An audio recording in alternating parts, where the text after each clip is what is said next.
कि online classes में हम चर्चा करेंगे एनर्जी के बारे में। इस यूनिवर्स को अगर हम देखें तो हमें ये पता चलता है कि हमारा यूनिवर्स केवल दो ही चीज़ों से मिलके बना है, वो है मैटर एंड एनर्जी। मैटर और एनर्जी में से आज हमारे डिस्कशन का टॉपिक होगा एनर्जी। हम जब एनर्जी की बात करते हैं तो हमारी कैपेसिटी की बात होती है, हमारी एबिलिटी की बात होती है टू डू वर्क, क्षमता की बात होती है, किसी वर्क को करने की हमारी क्षमता कितनी है, हमारी एबिलिटी क्या है या कैपेसिटी क्या है। Therefore we can say that the capacity to do work is known as energy, or ability to do work is known as energy. Energy and work are equivalent. Energy और work equivalent होते हैं, because when we have some energy then we can do any work. अगर हम में energy होगी तभी हम काम कर पाएंगे। अगर हमारी एनर्जी जीरो है तो हम काम कहाँ से कर पाएंगे। इस तरीके से वर्क और एनर्जी की यूनिट भी सेम होती है, दोनों की यूनिट जूल होती है। इसीलिए because both these quantities are equivalent to each other, ये दोनों क्वांटिटीज एक दूसरे के इक्विवेलेंट है। जब हम बात करते हैं एनर्जी की तरफ तो उसको हमें डिफरेंट फॉर्म्स में देखना होता है। एनर्जी के डिफरेंट फॉर्म्स होते हैं, जैसे अगर कोई object, when any object is at rest, जब कोई ऑब्जेक्ट रेस्ट में होता है then its potential energy is zero. Then its kinetic energy is zero. अगर कोई ऑब्जेक्ट रेस्ट में होता है तो उसकी काइनेटिक एनर्जी जीरो होती है। तो जो बेसिक फॉर्म्स हैं, पहले जो सारी एनर्जीज हैं ये टू फॉर्म्स में ही होती हैं, या it may be in form of kinetic energy और it is in form of potential energy. और एनर्जी के फॉर्म्स हैं जिन्हें हम जानते भी हैं, देखते भी हैं, जैसे light energy, thermal energy, heat energy, sound energy, electrical energy, nuclear energy. तो एक तरीके से देखें तो एनर्जी के डिफरेंट फॉर्म्स हैं, जैसे kinetic energy, second potential energy, third one heat energy, light energy, chemical energy, और फॉर्म है साउंड एनर्जी।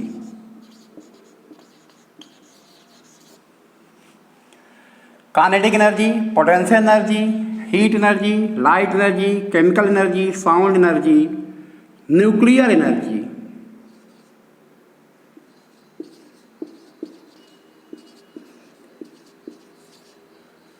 न्यूक्लियर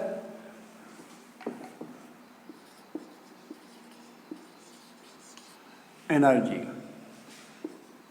ये डिफरेंट फॉर्म्स एनर्जी के ढेर सारे। अगर हम नज़र दौड़ाएं तो हमें एनर्जी के कई से फॉर्म्स मिलते हैं, लेकिन ये जो सारी एनर्जीज हैं वास्तव में एक पोटेंशियल के फॉर्म में होंगी और या काइनेटिक के फॉर्म में होंगी।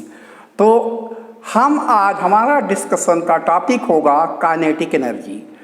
काइनेटिक एनर्जी का मतलब होता है कि अगर कोई ऑब्जेक्ट मोशन में है if any object is in motion, then energy contained by it is known as kinetic energy.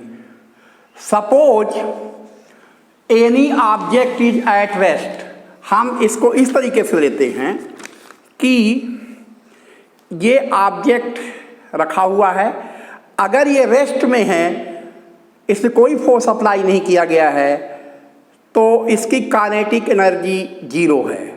अब अगर इस पे फोर्स अप्लाई हम करते हैं, ये मूव करते हैं, ये मूवमेंट में है, तो इसमें काइनेटिक एनर्जी होगी। When any object is in motion, then it contains kinetic energy. In other words, we can say that the energy contained by object due to its motion is known as kinetic energy. Mathematically, kinetic energy की जो value होती है, that is equal to half mv square. यहाँ पर m is mass of object and v is speed of object.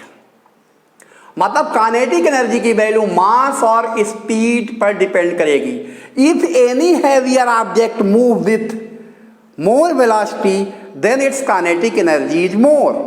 Mass is more, velocity is more, speed is more, then kinetic energy is high. अब ये expression, ये जो formula है, वो हमें कहाँ से मिला? जब हम इस पर जाते हैं तो हम मान लेते हैं कि शुरू में कोई ऑब्जेक्ट एट पॉइंट ए पे है। जब ए पे है तो ये रेस्ट पे है, यहाँ u की वैल्यू जीरो है। जब इस ऑब्जेक्ट पे हम फोर्स लगाते हैं, then there is some displacement, it reaches up to b, ये b तक पहुंचता है, और this distance is equal to S. हम मान लेते हैं कि ये डिस्टेंस यस के इक्वल है। श्योर है, हमने फोर्स एफ अप्लाई किया है इस ऑब्जेक्ट पे, ये शुरू में इसकी वेलोसिटी u है, when it reaches up to b its velocity becomes v metre पर सेकंड। मतलब शुरू में ऑब्जेक्ट रेस्ट में है, जब a पे है तो उसकी काइनेटिक एनर्जी जीरो है। At that stage it contains only potential energy.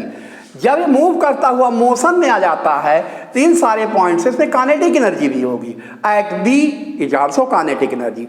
How can we calculate its kinetic energy at B? B पे कितनी काइनेटिक एनर्जी होगी, हम इसे कैसे कैलकुलेट करेंगे, हमें देखना है। तो हम जानते हैं कि work and energy are equivalent, work और एनर्जी इक्विवेलेंट होते हैं। तो अगर हम वर्क डन कैलकुलेट कर लेते हैं, then we can calculate amount of kinetic energy. तो W equal to force into displacement. Here force is F and displacement is S. Displacement S है, ये हमें फार्मूला मिल गया। W equal to force into displacement, but force equal to m mass into acceleration. m mass and a is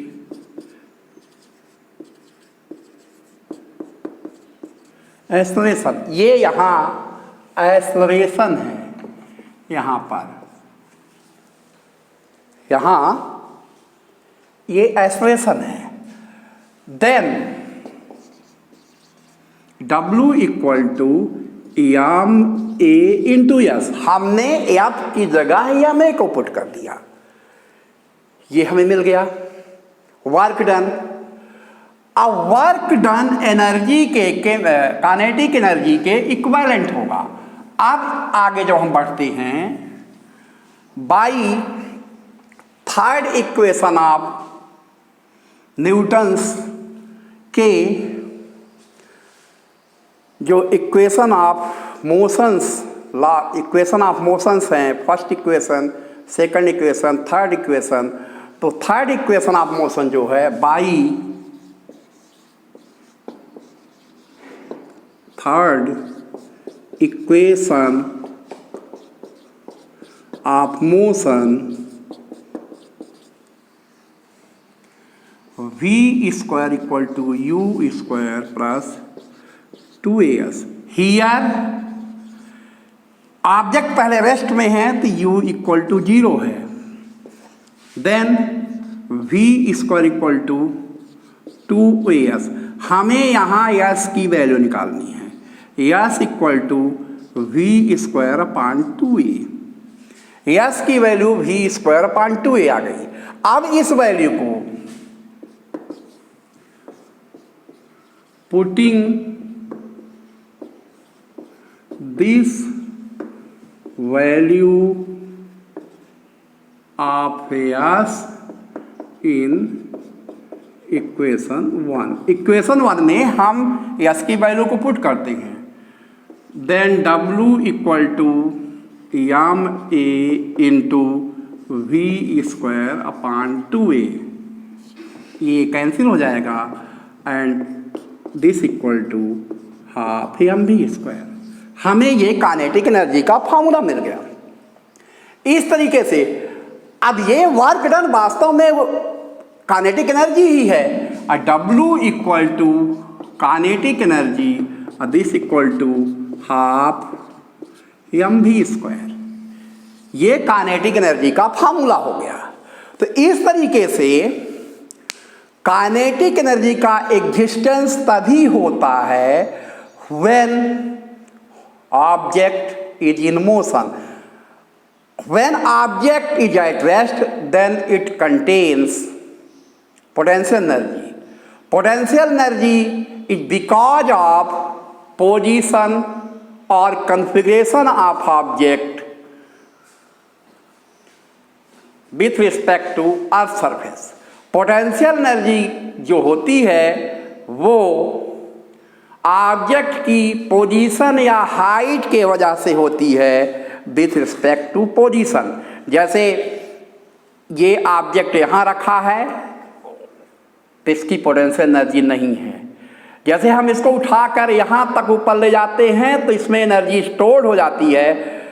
ये height h है, जिस height तक हम ऑब्जेक्ट को लिफ्ट कर रहे हैं दैट इज h, तो इसमें पोटेंशियल एनर्जी डेवलप हो जाएगी और वो जो पोटेंशियल एनर्जी होती है PE that equal to mgh, इसके इक्वल होती है।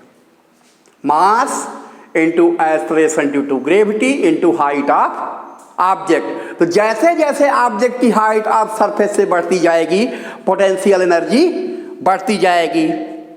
तो इस तरीके से हमने काइनेटिक एनर्जी, पोटेंशियल एनर्जी पे चर्चा की।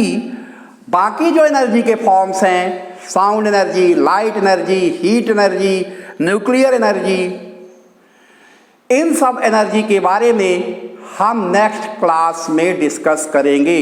Thank you.